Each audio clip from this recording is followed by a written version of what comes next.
Hello and welcome along to the final round of the MSA Britpart British Cross Country Championship from Walters Arena in South Wales.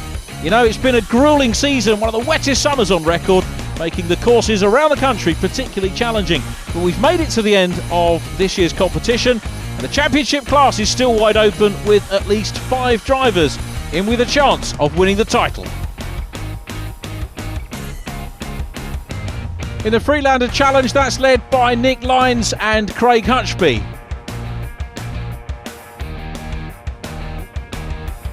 The Britpart Trophy, Alan Thomas and Barry Marshall top of the standings there. And the overall points, Mike Moran and Tony Coyd ahead with 360 points.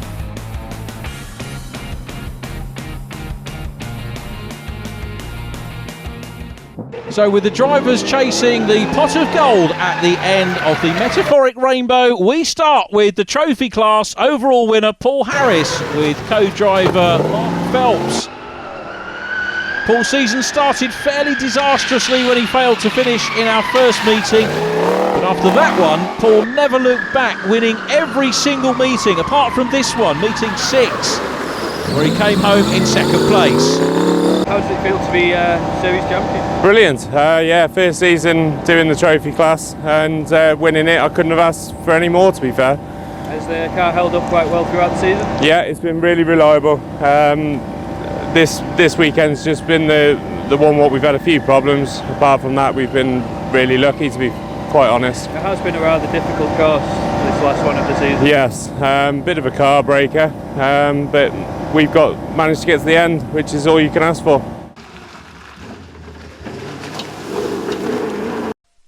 Paul Myers was one of the drivers with a chance of winning the championship class. He was lying in second place after round 5, and hopes were high for this one, but he was setting some consistent and steady times on the first 4 runs in day 1, but on run 5 disaster struck when part of his engine inexplicably exploded, and that ended any chance of a podium place.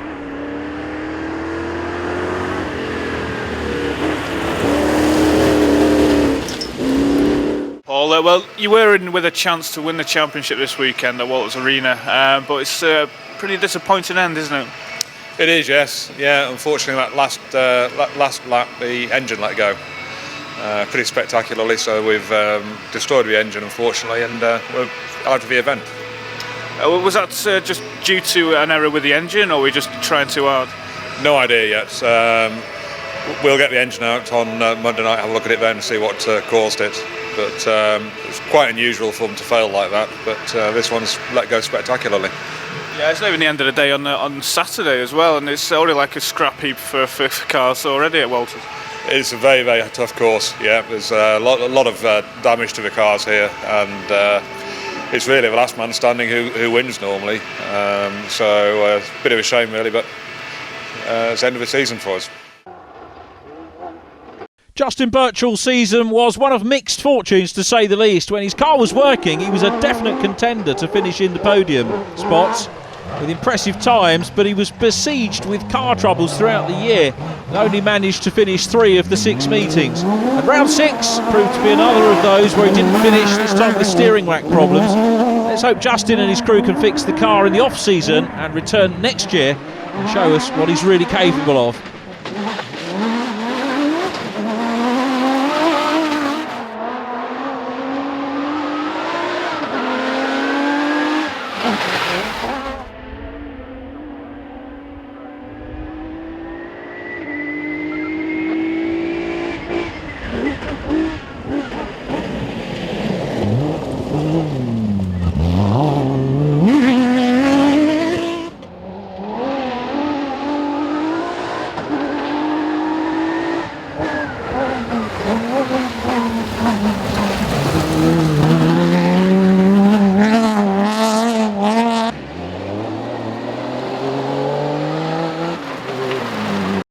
Richard Wynne Williams, whilst not in a position to win the championship, was hopeful of a podium place coming into this round.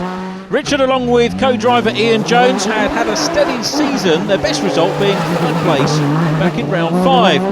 But today, luck was not on their side. They had to take a couple of maximum times on day 2, and that meant that they came home 11th in this meeting.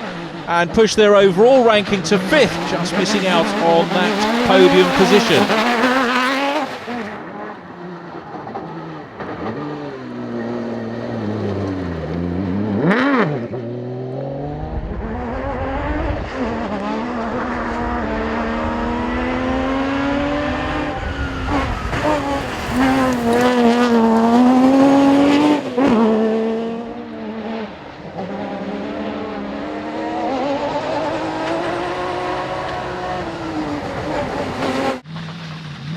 Consistency has certainly been the key to Richard Green's campaign. Never a major threat to the championship title, Richard has nevertheless been a worthy competitor in this competition.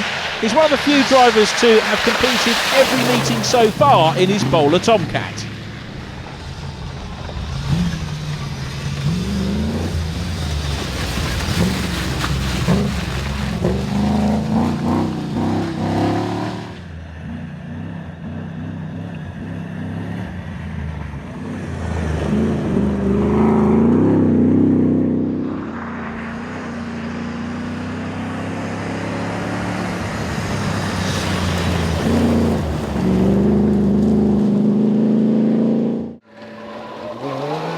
Phil Ibbotson has also had a steady, consistent campaign. Aside from a little hitch back in round 3, Phil has finished every meeting. He came 9th in this one, and that meant an overall placing of 8th place in the British Cross Country Championship.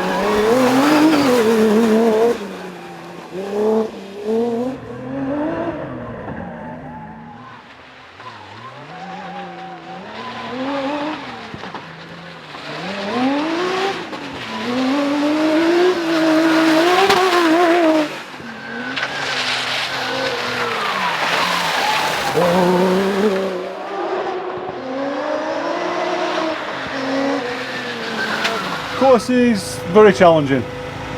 First third's really good, second, the latter third's really good, the middle third's, yeah, very much challenging.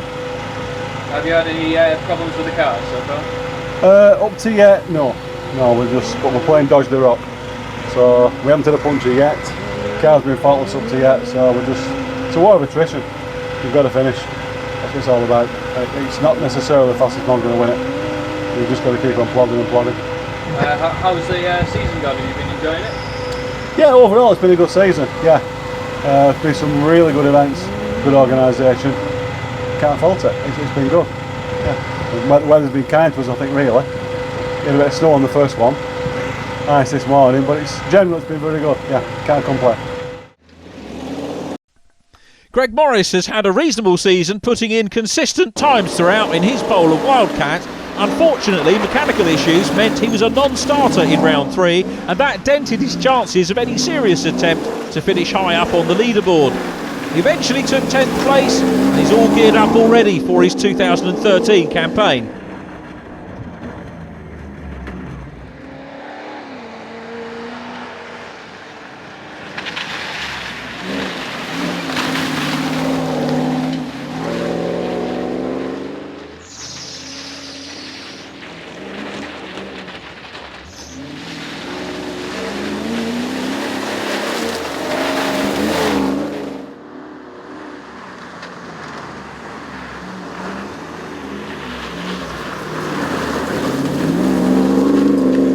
The championship as a whole, I mean, this season has produced some really entertaining stuff, hasn't it? Oh, it has, yeah. It's been a totally different thing this year. I mean, normally you see the very fast guys go out in front and they hang on to the championship. People like Richard Kershaw and Tim Dilworth, who isn't in it this year actually, but they sort of just go out and win it. But this year it's totally different. It's been mixed up a bit. Reliability has been the key, I think, this year. So Bumpy Mike's doing well. Paul Myers from Britpart is doing very well. So it's a total different change up on the top of the championship. So it's been good to watch. Yeah, it's been exciting, and the rounds have been fantastic. There's been so much. Every round's been different. The racing's been really good. All the cars, there's places where you can get them flat out. There's places where you've got really rough stuff. So it's been a good mixture of everything. So these cars it's what they're built for, and it's been a really good championship. Yeah, really good. Yep. Okay, so you're going to be back next season? Yeah, I think so. Don't see why not. So we'll put the car. It needs a bit of work done to it over the winter, so get it in the workshop and fettle it, put it back together, and hopefully we'll be back out next year. All right, brilliant. Well, thanks for speaking to us, and good luck for this afternoon. Well, thanks. Cheers.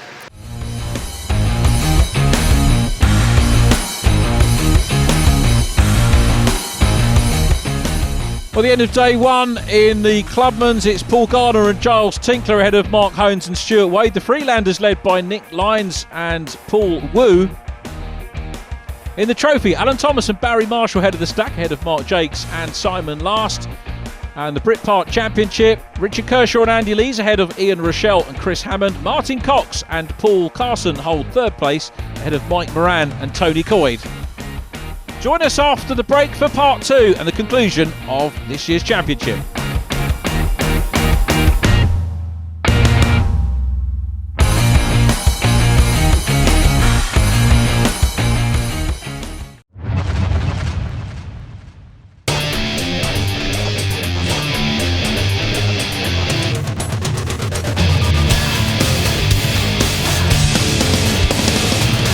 Welcome to another episode of Racing No Filter.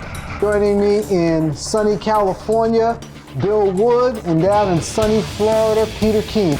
We're going to take a look at some of the products HPD has created for the 2012 Honda Civic, and specifically we're going to show you how to install an adjustable sway bar. Until then, folks out there, you take care. Want to keep up with all the racing action at the track? Well, download the new GoRacingTV iPhone and Android app. And remember to like us on Facebook and follow us on Twitter.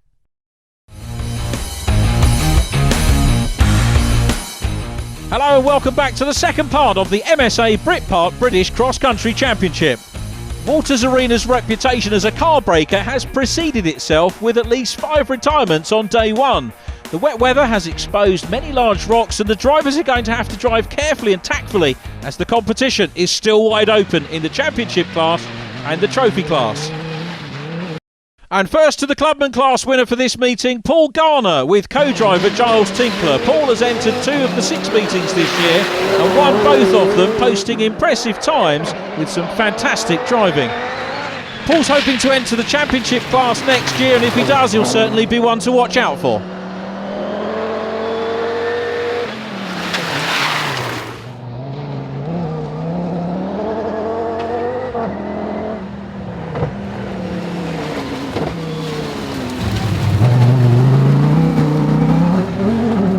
I've done the British years ago in a different car, so I've been to their events a lot of the time. I like the 2-day events, they're well organised, the courses are great, so hopefully next year I'll enter the whole season. But at the moment, still testing the car, still getting used to it, so we're just doing the odd event.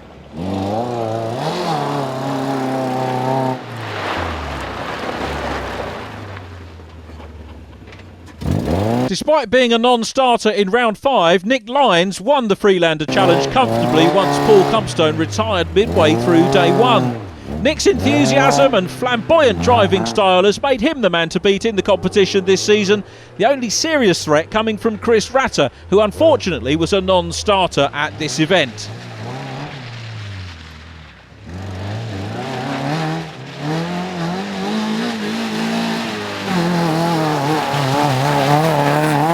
The weather's bizarre here, isn't it? Because it's beautiful sunshine at the minute. 10 minutes ago it was hailing, hailstone, and it was raining. What's it like on the course? Well, we were out when the hail was there, and it was kind of surreal. It's definitely a first with the hail denting away at the car, but it was great. It made it really slippery, and it's quite a technical course anyhow. Very tight and twisty, and you just made that even harder, I guess. Yeah.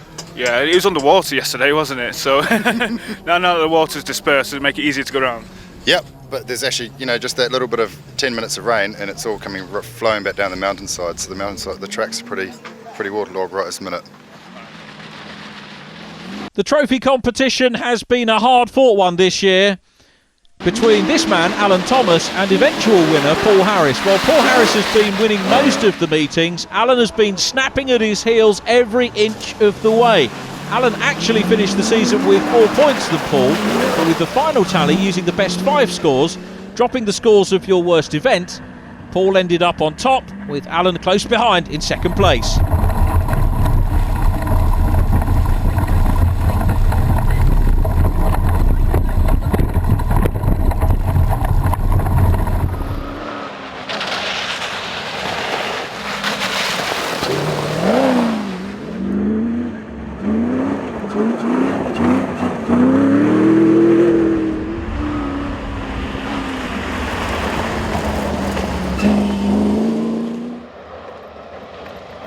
Andy Powell took 6th place in this event, securing him an overall place of 7th in the championship. Andy's had a consistent season in his Lamborghini. His best finish was 4th place in round 3, and he's ready to give it all another go again next season.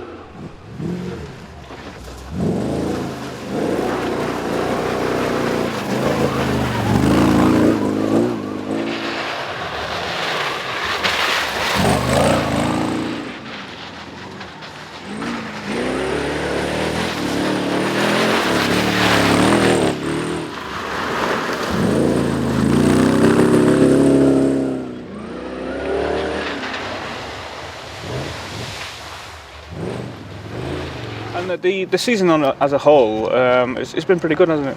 Yeah, it's been a fantastic season. Except for last event on the Sunday, managed to get my runs in, but blew the engine. So, but yeah, awesome, great event. You've got to hand it to the organisers. You know, they do a fantastic job. Ryan Cook was one of the favourites to take home the championship this season in his familiar Land Rover Defender. His fast, aggressive driving style saw him posting some of the fastest times in the competition, but mechanical problems in rounds 3 and 5 saw his championship hopes dashed. With the Land Rover now being retired, Ryan is looking forward to next season in his new car, where we're sure he'll be a formidable competitor.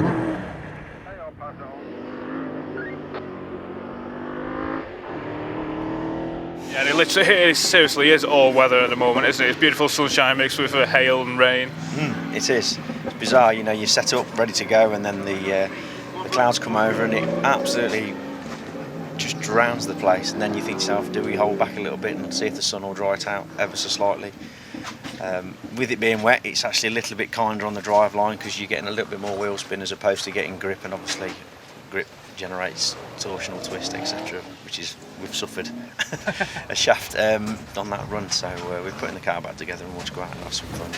As I say, fair play to all the guys that are competing, and good luck to Mike, Richard. I hope that they have a good battle, and obviously Ian's in a nice position. He's just got to circulate, and I think he's got it. So, but it's never over until it's over. Something that could be a swerve ball that gets thrown in. We just don't know. But again, fantastic weekend and good event and well run. Martin Cox finished a respectable 4th in this meeting and in the overall championship, despite starting the season in his old car and having additional teething problems once his new Peugeot was ready in round 3. If Martin's car is in good working order for next year, he stands a serious chance of being the overall winner.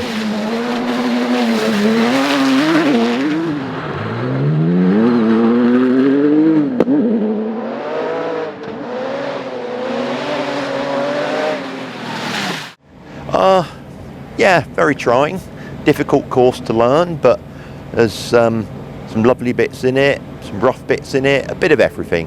The Cat 1s, they're lovely and fast, nice flowing corners, so a lot of tail hanging out. The only real way to go round them is typical Scandinavian style, flick it out to get round the corners, otherwise you're just going to understeer. Fortunately the car's got some awesome fiddle brakes on, so I can just, anything, it'll just fiddle brakes on, round the corners and off you power it. Mike Moran and co-driver Tony Coyd were surprise winners to take home the title at the end of meeting 5. Mike was leading the championship coming into round 6. He managed 3rd place at meeting 6, and with the best 5 scores rules being implemented, that meant that Mike finished in 3rd overall. Not bad for an old bloke in a diesel, eh, Pompey?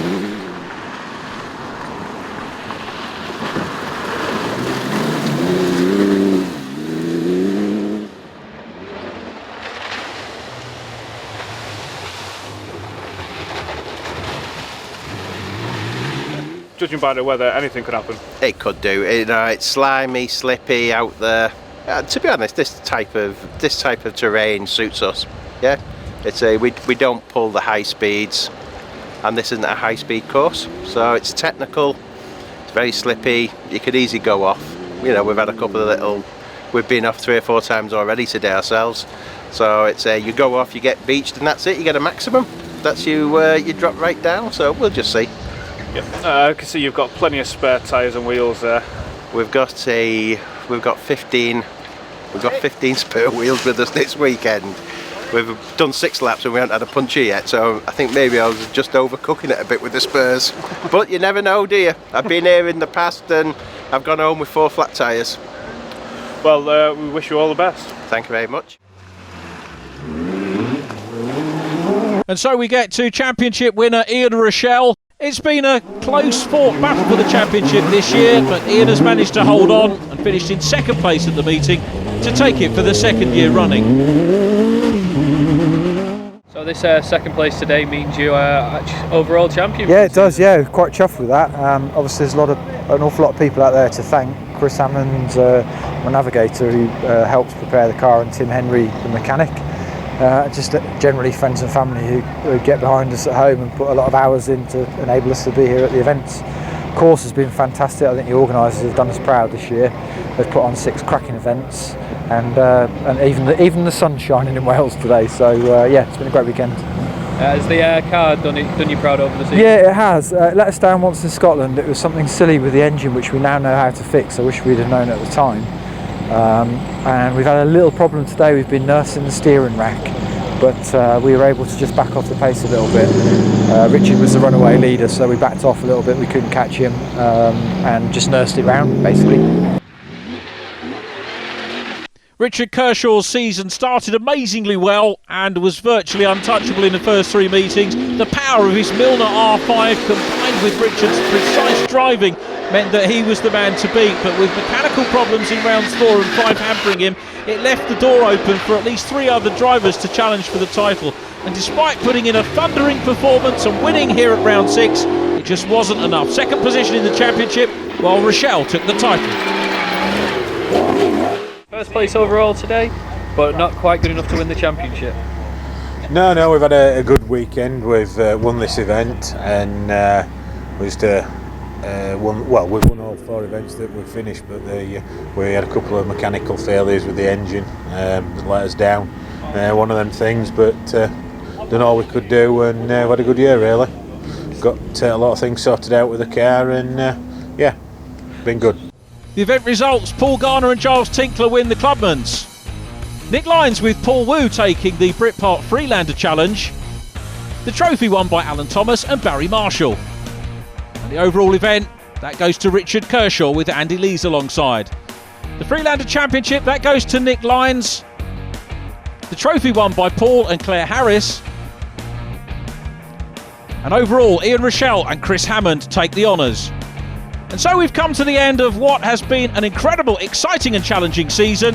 What's one of the most exciting and vital forms of motorsport today. Watch out for the season review over the Christmas period, and we hope you can join us next year for the MSA Britpart British Cross Country Championship.